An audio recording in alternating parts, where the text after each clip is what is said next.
dun sa impeachment pa rin. Pinagtibay ng dating branch manager ng Land Bank of the Philippines ng Shaw Boulevard Branch na mahigit kalahating bilyong piso yung nailabas ng kanilang sangay para sa Office of the Vice President. Bagamat inamin niyang hindi pangkaraniwan ang mga laki ng mga withdrawal, iginit niyang hindi naman ito illegal. Kung masasabi ninyo doon sa dalawang witness na nagsalita kahapon sa nagpapatuloy nga na impeachment trial, at marami ding nakapansin, Attorney Sal, na pagdating po ng interjection ng mga senator judges, tila daw paulit-ulit yung mga itinatanong doon sa mga witnesses. Ano pong komento niyo dito?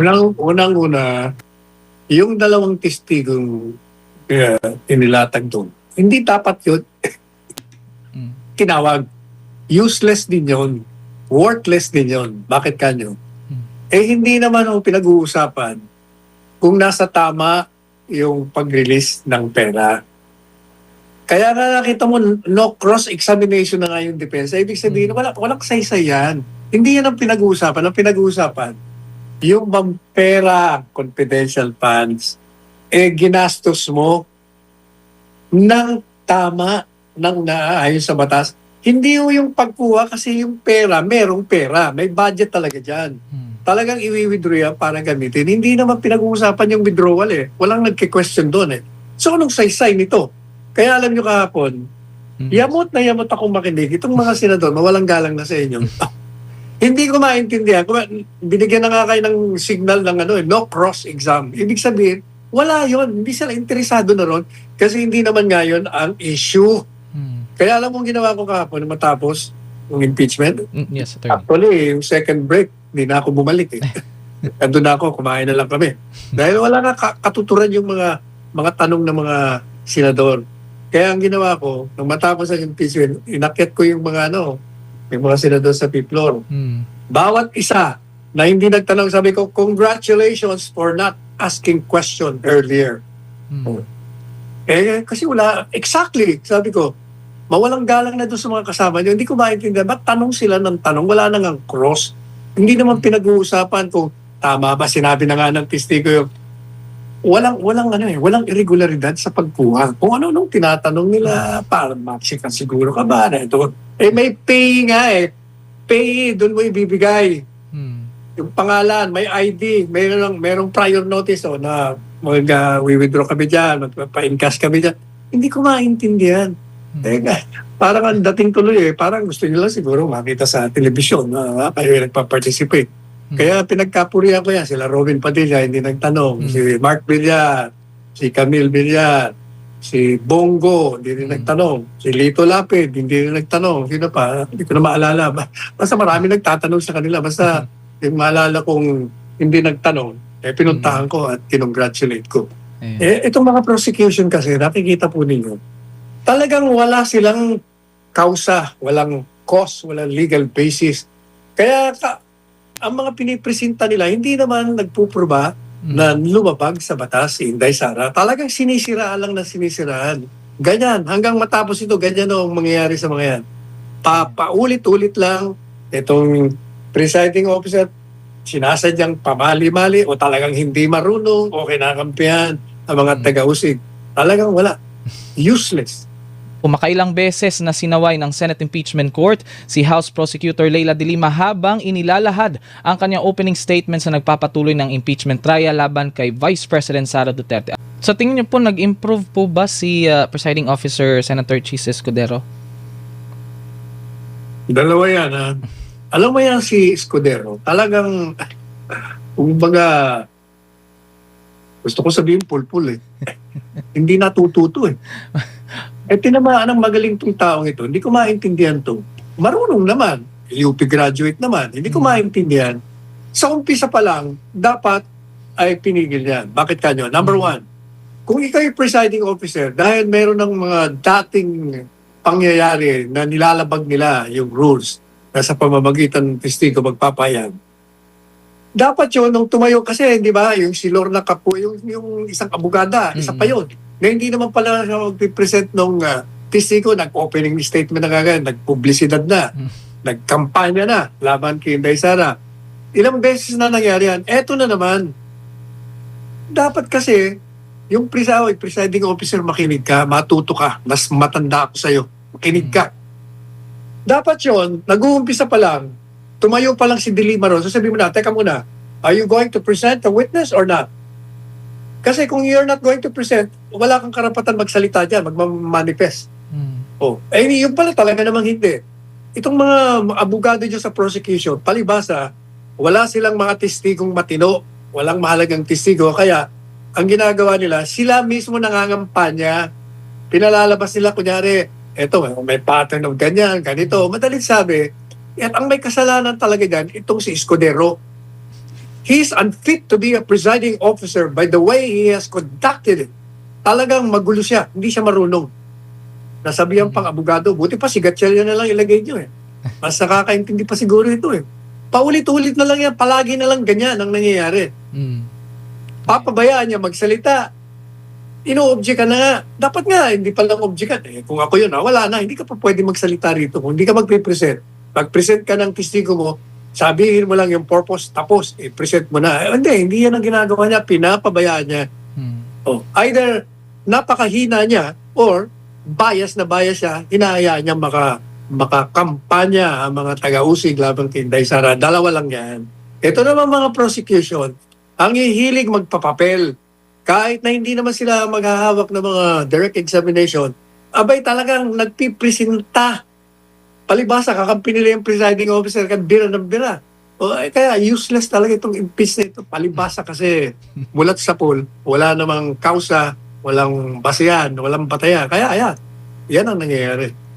Maraming salamat po, Attorney Sal. Samantala sa iba pang balita, binigyang diin ng Malacanang ito regarding sa binanggit ni Pangulong Ferdinand Marcos Jr. yung SONA niya na kailangan maging efficient yung mga utility at electric cooperatives para maiwasan daw itong system loss sa kuryente sa halip na asahan yung mga subsidiya mula sa gobyerno. Kasunod ito ng babala ng mga electric cooperatives sa Attorney Sal na maaari silang malugi matapos nga inanunsyo ni Pangulong Bongbong Marcos Jr. sa kanyang SONA yung pag-alis nga nung naturang singilin. Kung komento ninyo dito, Attorney Sal, kaugnay nga dun sa binanggit ni Pangulong Ferdinand Marcos Jr. na tanggalin yung system loss charge, pero yung mga ilang electric cooperatives suportado ito given na dapat magbigay din ng subsidiya ang gobyerno pagdating sa in case nga na tanggalin nga yung system loss charge sa bayarin sa kuryente.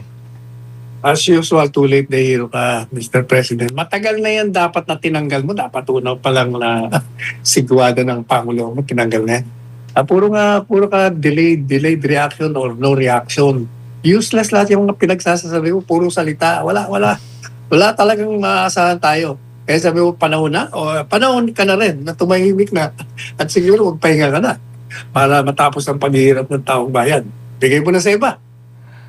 Ayan. May isa pang balita, Attorney Sal, kaugnay pa rin ng tinalakay sa SONA dahil ito nga, pinagtanggol nga ng Malacanang yung planong rocket launch ng Pilipinas na bahagi umano ng pag-unlad ng bansa. Samantala, tiniyak din ng palasyo yung kaligtasan ng pagsusulong ng nuclear energy program. So marami talagang tumaas yung kilay at nagtaka, Attorney Sal, dahil nabanggit ni Pangulong Ferdinand Marcos Jr. na magla-launch ng rocket sa susunod na taon, Attorney Sal. Ano pong komento ninyo dyan? Una, hindi ko maintindihan. Binibigyan niyo pa ng plataforma yan. Puro naman kamalba na naman pinagsasabi niyan. Hindi mo nagtataas ng kilay. Ibaba. Kayo dapat siguro, ibaba. Bumaba na kayo sa pwesto siguro. Baka yan ang dapat na gawin niyo. Puro kalakuhan lang ito. Wala, useless makipag-usap dito sa mga taong ganito. Yan. Tinasayang lang natin ang oras natin sa kanila. Yan nga, Attorney Sal. Bahala ng taong bayan maggusga sa mga yun nga yung nakaraang State of the Nation address ni Pangulong Ferdinand Marcos. Pero kung ikaw ang kung bibigyan niyo po ng grado si Pangulong Ferdinand Marcos Jr. sa kanyang State of the Nation address, Attorney Sal, ano pong magiging grado niyo? Pareho ng kanyang popularity and trust rating, -0. 0 na minus pa. Ayan, maraming salamat po, Attorney Sal. Samantala, babasahin na po natin itong mga mensahe mula sa ating mga kababayan. May katanungan din ang ilan sa kanila. Pero unahin natin itong kay Josen Perlada Sevilla. Attorney Sal, pwede sana na hindi na lang nagsona si BBM kasi wala namang kwenta. Ang tanging nagawa lamang niya ay ma-impeach si VP Sara at guluhin ng Senado, syempre kasama ang Kongreso. Kaya tingnan mo, yung rocket ship na yan. Can you imagine? Rocket ship pag nasa isip niya. Kung yung 20 pesos na bigas, hindi mo magawa ng paraan. Tayo pa, gobyerno pa nagbibigay ng ayuda, galing din sa taong bayan. Yung mga ordinary ng mga problema, hindi mo masolusyonan. Yan, panggagawa ka ng racket. Sus Marioso. Talaga naman. Ayan, Attorney Sal. Isa pa ring issue yung sa Pax Silica, Attorney Sal. Marami ding mga issue na lumabas kaugnay nga dun sa hindi ko lang sure kung naaprubahan na ba or for next year ay sisimulan na nga yung pagtatayo ng AI hub, particular doon sa New Clark City sa Tarlac, Attorney Sal. Ano pong komento ninyo dito, Attorney? Wala. Kalokohan lahat sa mga paksili kang yan. Kung ano mga sinasama. Alam po ninyo, ulitin ko yung sinabi ko. Ang pinakamahalaga sa SONA sana, he should have addressed the elephant in the room. Ano ba yung elephant in the room na hindi niya diniscuss? Tumahimik siya. Yung akusasyon na ikaw ang utak ng lahat ng korupsyon nangyari dyan sa flood control projects. Tinuturo ka ni Saldico na tumanggap ka ng pera. Hindi ka umimik dyan at tinuturo mo yung pinsan mo. Yun ang pinakamatindi mong kasalanan. Tumahimik ka doon. Dapat sinagot mo yon. Wala. Tinabayaan mo lang. Kaya useless. This is a useless presidency. Ayan. At yan na nga ang buong detalye ng ating balita. Napakasalimuot at napakahalaga ng usaping ito. Kaya naman napakalaki rin ang epekto nito sa ating lipunan. Kayo naman, ano ang inyong personal na pananaw, reaksyon o masasabi patungkol sa isyong ito? Kung mayroon kayong mga karagdagang impormasyon, hinaing o komento, mangyaring isulat lamang ang mga iyan sa ating comment section sa ibaba. Huwag kayong magatubiling magpahayag ng inyong saloobin dahil personal na babasahin at pupusuan yan ng aming buong team. Gusto naming marinig ang boses ng bawat isa sa inyo para magkaroon tayo ng isang makabuluhang talakayan. At kung sa tingin ninyo ay nakapaghatid kami ng mahalagang impormasyon sa inyo ngayong araw, please, huwag niyong kalimutang i-like ang video na ito. Mag-subscribe na rin kayo sa ating channel at huwag mong kalimutang i-click ang notification bell para lagi kang updated at laging una sa pinakabagong balita at kaganapan sa loob at labas ng bansa. Paki-share na rin po ang video na ito sa inyong mga kaibigan at pamilya para mas marami pa tayong mga kababayan ang makaalam, mamulat at maging handa sa mga nangyayari sa ating paligid. Ang inyong simpleng pag-share ay napakalaking tulong para maabot ng katotohanan ang mas marami pa nating mga kababayan. Muli, maraming salamat sa inyong walang sawang pagtitiwala at pagsuporta sa ating channel. Ako ang inyong kabalikat sa paghahatid ng totoong balita. Mag-ingat po kayong lahat at magkita-kita muli tayo sa susunod nating video.